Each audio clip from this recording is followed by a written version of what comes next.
ರಾಜಧಾನಿಯಲ್ಲಿ ನಿರಂತರವಾಗಿ ಡೆಂಗ್ಯೂ ಕಾಟ ನಡೀತಾ ಇರುವಂಥದ್ದು. ಪ್ರಕರಣಗಳ ಸಂಖ್ಯೆ ದಿನದಿಂದ ದಿನಕ್ಕೆ ಏರಿಕೆ ಆಗ್ತಾ ಇದೆ. ಸಹಜವಾಗಿ ಜನ ಈಗ ಭಯಭೀತರಾಗಿದ್ದಾರೆ. 4,000 ಗಡಿ ದಾಟಿರುವಂಥದ್ದು ಈ ಪ್ರಕರಣದ ಸಂಖ್ಯೆ. ಸಾವು ನೋವುಗಳ ಸಂಖ್ಯೆ ಕೂಡ ಹೆಚ್ಚಳವಾಗ್ತಾ ಇದೆ. ಸಿಲಿಕಾನ್ ಸಿಟಿಯಲ್ಲಿ ಡೆಂಗಿ ಆರ್ಭಟ ನಿಲ್ಲುವಂಥ ಲಕ್ಷಣ ಕಾಣ್ತಾ ಇಲ್ಲ. ಬೆಂಗಳೂರನ್ನೇ ಹಾಟ್ಸ್ಪಾಟ್ ಆಗಿ ಮಾಡಿಕೊಂಡಿದೆ ಈ ಹೆಮ್ಮಾರಿ. ರಾಜಧಾನಿಯಲ್ಲೇ ಈಗ 4,000 ಗಡಿ ದಾಟಿದೆ ಮಹಾಮಾರಿ. ನಿತ್ಯ ನೂರಾರು ಕೇಸ್ ದಾಖಲಾಗ್ತಾ ಇವೆ. ರಾಜ್ಯದಲ್ಲಿ 11,000 ಒಟ್ಟಾರೆಯಾಗಿ, ಬೆಂಗಳೂರಲ್ಲಿ 4,000 ಕೇಸ್ ದಾಖಲಾಗಿರೋದು.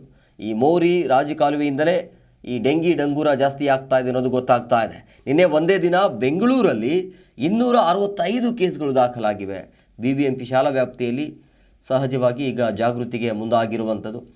ಸೊ ಈಗ ಈ ಸಿಲಿಕಾನ್ ಸಿಟಿಯಲ್ಲಿ ಈ ಡೆಂಗ್ಯೂ ಪ್ರಕರಣ ಹೆಚ್ಚಳವಾಗ್ತಾ ಇರುವಂಥ ಹಿನ್ನೆಲೆಯಲ್ಲಿ ಸಹಜವಾಗಿ ಜನ ಆತಂಕದಲ್ಲಿದ್ದಾರೆ. ಆತಂಕ ಬೇಡ, ಮುಂಜಾಗ್ರತಾ ಕ್ರಮವನ್ನು ತೆಗೆದುಕೊಳ್ಳಿ.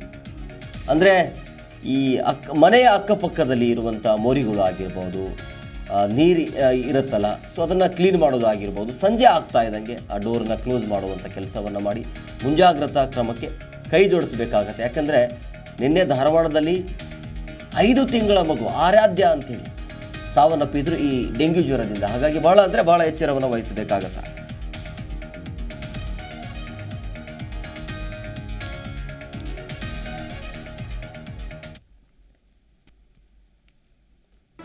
ಜಿ ಕನ್ನಡ ನ್ಯೂಸ್ ಈಗ ನಿಮ್ಮ ಮನೆಯಲ್ಲೇ ನೋಡಿ. ಎಲ್ಲ ಕೇಬಲ್ಗಳಲ್ಲಿ ಈಗ ಲಭ್ಯ.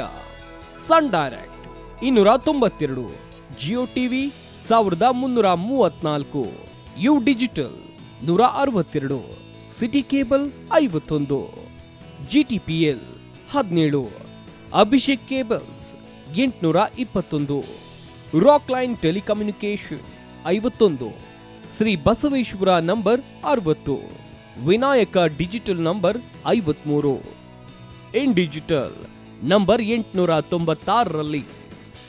ನಿಮ್ಮಿಸ್ತದ ಜಿ ಕನ್ನಡ ನ್ಯೂಸ್ ನೋಡಿ ಆನಂದಿಸಿ.